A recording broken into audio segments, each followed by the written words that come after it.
حادثہ کربلا۔ اس کے پہلے کا واقعہ ہم لوگ سب سن چکے ہیں۔ اب حادثہ کربلا کوفہ پہنچنے والے تھے اب حضور حسین رضی اللہ عنہ قافلہ، تو اس کے باہری جو گورنر تھے وہاں کے، انہوں نے روکنے کی کوشش کی۔ اب اس کے آگے کا واقعہ ہے، عبید اللہ بن زیاد نے عمر بن سعد بن ابی وقاص کو کورے کی حکومت پر نامزد کیا۔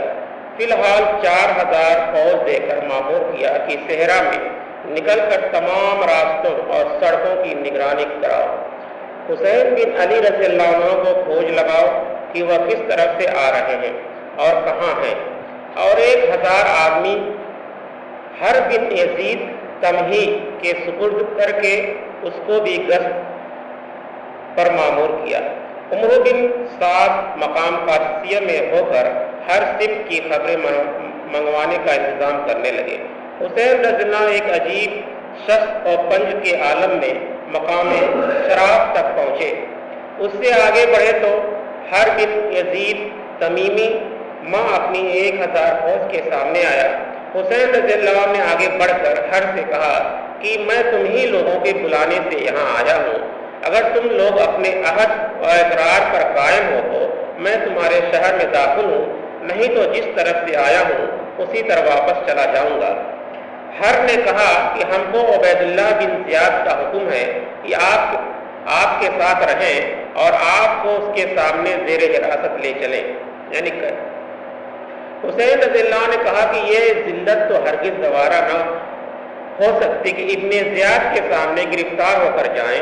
اس کے بعد انہوں نے واپس ہونے کا ارادہ کیا تو ہر نے ابن زیاد کے خوف سے واپس ہونے سے روکا اور واپسی کے راستے میں اپنی فوج لے کر کھڑا ہو گیا۔ حسین رضی اللہ عنہ نے وہاں سے شمال کی جانب کوچ کیا اور قادسیہ کے قریب پہنچ گئے۔ وہاں معلوم ہوا کہ عمر بن سعد ایک بڑی فوج کے ساتھ مقیم ہے۔ ہر آپ کے پیچھے پیچھے تھا۔ قادسیہ کے قریب پہنچ کر حسین رضی اللہ عنہ وہاں سے لوٹے اور 10 میل چل کر مقام کربلا میں آ کر مقیم ہوئے، یعنی وہاں پہ آگے ٹھہرے۔ عمر بن سعد آپ کی خبر سن کر ماں فوج روانہ ہوا اور سراغ لیتا ہوا اگلے روز کربلا پہنچ گیا۔ قریب پہنچ کر عمر بن سعد اپنی فوج سے جدا ہو کر آگے آیا اور حسین رضی اللہ عنہ کو آواز دے کر اپنے قریب بلایا۔ سلام علیک کے بعد ابن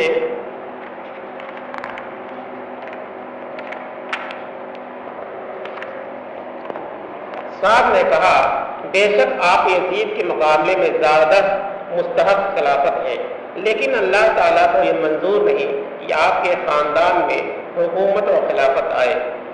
علی اور حسن رضی اللہ کے حالات آپ کے سامنے گزر چکے ہیں۔ اگر آپ اس سلطنت حکومت کے خیال کو چھوڑ دیں تو بڑی آسانی سے آزاد ہو سکتے ہیں، نہیں تو پھر آپ کی جان کا خطرہ ہے اور ہم لوگ آپ کی گرفتاری پر مامور ہیں۔ حسین رضی اللہ نے فرمایا کہ میں اس وقت تک 3 باتیں پیش کرتا ہوں، اس وقت 3 باتیں پیش کرتا ہوں، تم ان 3 میں سے جس کو چاہو میرے لیے منظور کر لو۔ پہلا، اول تو یہ کہ جس طرح سے میں آ رہا ہوں اسی طرف مجھے واپس جانے دو کہ میں مکہ مکرمہ پہنچ کر عبادت الہی میں مصروف رہوں۔ دوسری بات یہ کہ مجھ کو کسی سرحد کی طرف نکل جانے دو کہ وہاں کفار کے ساتھ لڑتا ہوا شہید ہو جاؤں۔ تیسری بات یہ کہ تم میرے راستے سے ہٹ جاؤ اور مجھ کو سیدھا یزید کے پاس دمشق کی جانب جانے دو۔ یہ 3 باتیں انہوں نے کہی تھی حسین رضی اللہ عنہ۔ میرے پیچھے پیچھے اپنے اطمینان کی غرض سے تم بھی چل سکتے ہو، میں یزید کے پاس جا کر براہ راست اسے اپنا معاملہ اسی طرح طے کر لوں گا جیسا کہ میرے بڑے بھائی حسن رضی اللہ عنہ نے امیر معاویہ رضی اللہ عنہ سے طے کیا تھا۔ عمر بن سعد یہ سن کر بہت خوش ہوا اور کہا کہ میں بطور خود کوئی پختہ جواب آپ کو اس معاملے میں تو ان باتوں کے متعلق نہیں دے سکتا، میں ابھی عبید اللہ بن زیاد کو اطلاع دیتا ہوں، یقیناً وہ ضرور ان میں سے کسی ایک بات کو منظور کر لے گا۔ عمر بن سعد بھی اسی میدان میں خیمہ زن ہو گیا اور ابن زیاد کو یہ تمام کیفیت لکھ کر بھیجی۔ 2 محرم سن 61 ہجری کو کربلا میں عمر بن سعد حسین رضی اللہ عنہ کے پہنچنے سے اگلے دن جا کر مقیم ہوا تھا اور اس نے کہا کہ حسین رضی اللہ عنہ نے وہ بات پیش کی ہے جس سے فتنہ کا دروازہ بالکل بند ہو جائے گا اور وہ یزید کے پاس جا کر بیعت کر لیں گے تو پھر کوئی خطرہ باقی نہ رہے گا۔ لیکن شمر زی جوشن اس وقت اس کے پاس موجود تھا. اس نے کہا اے امیر اس وقت تو تجھ کو موقع حاصل ہے کہ حسین رضی اللہ عنہ بلا تکلف قتل کر دے, تجھ پر کوئی الزام عائد نہ ہوگا. لیکن اگر حسین رضی اللہ عنہ یزید کے پاس چلے گئے تو پھر ان کے مقابلے میں تیری کوئی عزت و قدر باقی نہ رہے گی اور تو اس سے زیادہ مرتبہ حاصل کر لیں گے. یہ سن کر ابن زیاد نے عمرو بن سعد کو جواب میں لکھا کہ یہ تینوں باتیں کسی طرح منظور نہیں ہو سکتی. ہاں صرف ایک صورت قابل پذیرائی ہے کہ وہ یہ کہ حسین اپنے آپ کو ہمارے سپرد کر دیں اور یزید کی بیعت اول میرے ہاتھ پر کریں, پھر میں ان کو یزید کے پاس اپنے اہتمام سے روانہ کروں گا. اس جواب کے آنے پر عمرو بن سعد نے حسین رضی اللہ عنہ کو اطلاع دی اور کہا کہ میں مجبور ہوں. ابن زیاد خلافت کی یزید کی بیعت اول اپنے ہاتھ میں چاہتا ہے اور کسی دوسری بات کو منظور نہیں کرتا. حسین رضی اللہ عنہ نے کہا کہ اس سے تو بہتر ہے مر جانا بہتر ہے کہ میں ابن زیاد کے ہاتھ پر بیعت کروں.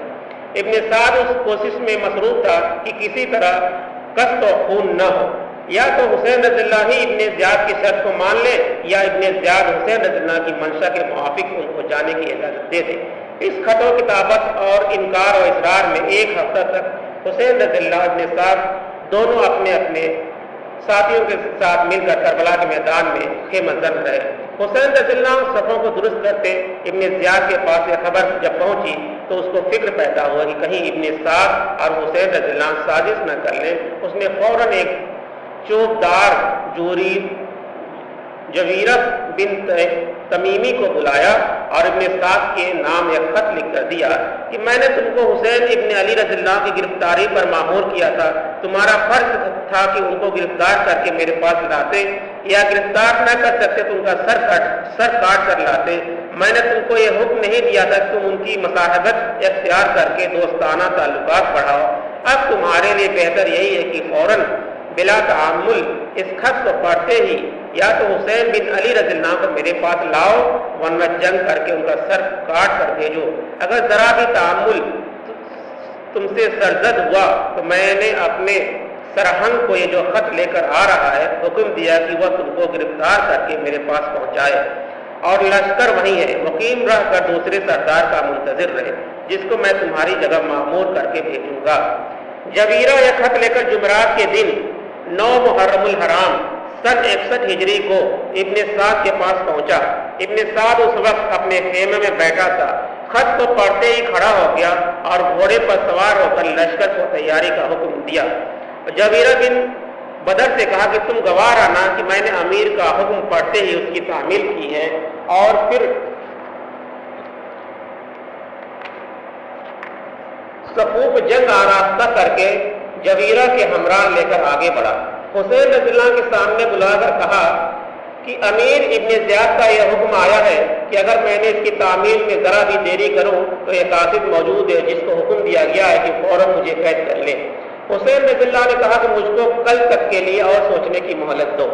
ابن سعد نے جبیرہ کی طرف دیکھا. اس نے کہا کہ کل کچھ دور نہیں ہے, اتنی مہلت تو دے دینی چاہیے. ابن سعد میدان سے واپس آیا اور فوج کو حکم دیا کہ کمر کھول دو, آج کوئی لڑائی نہ ہوگی. عبید اللہ بن زیاد نے جبیرہ بن بدر کے ہاتھ یہ حکم روانہ کرنے کے بعد سوچا اگر ابن سعد نے سستی کی اور جبیرہ نے اس کو قید کر لیا تو فوج بغیر افسر کے رہ کر منتشر ہو جائے گی اور ممکن ہے کہ حسین رضی اللہ عنہ سے جا ملے. اس صورت میں ضرور وقت اور پریشانی کا سامنا ہوگا. حسین رضی اللہ کو موقع مل جائے گا اور مکہ کی طرف فرار ہو جائیں گے اور قابو میں آئے ہوئے نکل جائیں گے. چنانچہ اس نے فوراً شمر دل جوشن کو بلوایا اور کہا کہ میں جبیرہ کو بھیج چکا ہوں, اس کو حکم دے دیا ہے کہ اگر ابن سعد لڑائی میں دیری کرے تو اس کو گرفتار کر کے لے آئے. ابن سعد کی طرف سے مجھ کو منافقت کا شبہ ہے. اگر جبیرہ نے ابن سعد کو گرفتار کر لیا تو فوج جو میدان میں پڑی ہوئی ہے سب آوارہ اور ضائع ہو جائے گی. میں تجھ سے بہتر اس کام کے لیے دوسرا شخص نہیں پاتا. تو فوراً میدان کربلا کی طرف جاؤ اور اگر ابن سعد گرفتار ہو چکا ہے تو اس فوج کی کمان اپنے ہاتھ میں لے لے اور حسین سے لڑ کر ان کا سر کاٹ لیں. اگر ابن سعد گرفتار نہ ہوا اور لڑائی میں تعامل کر رہا ہے تو فوراً جاتے ہی لڑائی چھیڑ دیں اور کام کو جلدی ختم کر دیں. سمل جل جوشن نے کہا کہ میری ایک شرط ہے, وہ یہ ہے کہ آپ کو معلوم ہے کہ میری بہن ام البنین بنت حرام علی رضی اللہ عنہ کی بیوی تھی، جس کے بدن سے علی رضی اللہ عنہ کے 4 بیٹے عبید اللہ، جعفر اور عثمان اور عباس پیدا ہوئے۔ یہ میرے 4 بھانجے بھی ہیں۔ ابھی بھائی حسین رضی اللہ عنہ کے ہمراہ میدان کربلا میں موجود ہیں، اور آپ ان 4 کو جان کی امان دے دیں۔ عبید اللہ بن زیاد نے اسی وقت کاغذ منگوا کر 4 کے لیے امان نامہ لکھ کر اور مہر لگا کر سمر ذی الجوشن کے سپرد کر دیا اور اسی وقت اس کو رخصت کر دیا۔ جویرہ رات کے وقت روانہ ہوا تھا۔ جمعرات کے دن الصبح یعنی ایک دم صبح لشکرگاہ کے کربلا میں پہنچ گیا۔ سمر صبح کے وقت روانہ ہوا اور عصر کے وقت پہنچا۔ سمر کے آنے پر تمام کیفیت جوش جو پیش آئی تھی سنا دی۔ سمر نے کہا میں تو ایک لمحہ کی بھی مہلت نہ دوں گا، یا تو اسی وقت لڑائی کے لیے مستعد ہو جاؤ ورنہ لشکر میرے سپرد کر دو۔ ابن سعد اسی وقت سوار ہوا اور سمر کو ہمراہ لے کر حسین رضی اللہ عنہ کے پاس آیا اور کہا عبید اللہ بن زیاد نے دوسرا قاصد بھیجا ہے اور مہلت آپ کو بالکل دینا نہیں چاہتا۔ حسین رضی اللہ عنہ نے کہا سبحان اللہ، اب مہلت دینے یا نہ دینے کی کیا ضرورت ہے؟ آفتاب تو غروب ہو رہا ہے، کیا رات کے وقت بھی تم لوگ جنگ کو کل کے لیے ملتوی نہ رکھو گے؟ یہ سن کر سمر ذی الجوشن نے بھی کل صبح تک کا انتظار مناسب سمجھا اور دونوں اپنی لشکرگاہ میں واپس چلے گئے۔